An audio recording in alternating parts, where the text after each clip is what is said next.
Well, Chewy, this is day 3, right? Yes. All right, day 3. We're out here at our property,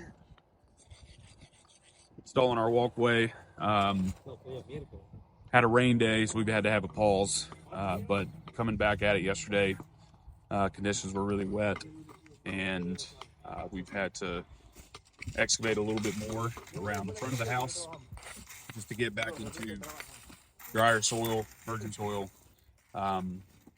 Nonetheless, we're back at it. We've got at least over half of our base compacted, starting from the house coming to the driveway. We're about to finish up right here. But the big thing I wanted to talk about today was how we go about cleaning these pavers that have already been used. These brick pavers have had poly sand compacted into them. And they're pretty easy to separate, but it's just hard getting the excess sand off of the brick itself. For anybody that's not familiar with poly sand, it's often confused with grout mortar that you would see typically.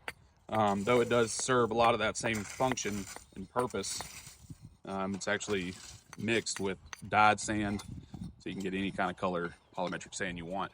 And then it's polymetric beads, sand-like granules that are mixed in to help the sand, poly sand, set in place. It's a real dry substance. It needs to be stored dry.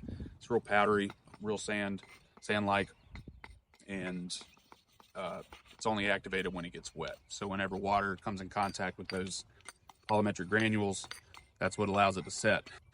In this case, you normally don't have to go back and fix pavers because they last a very, very long time, but we are having to scrape off this polymetric residue off these bricks so we can lay them properly the second time.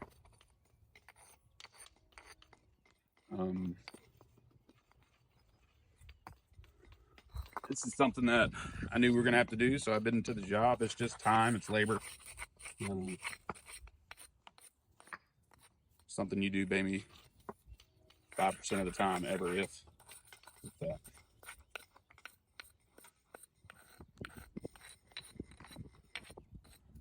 Whenever we're installing these again, we're going to have to be sure to flip the pavers, but keep them the same way so they don't have this residue from the limestone sand when they were previously set.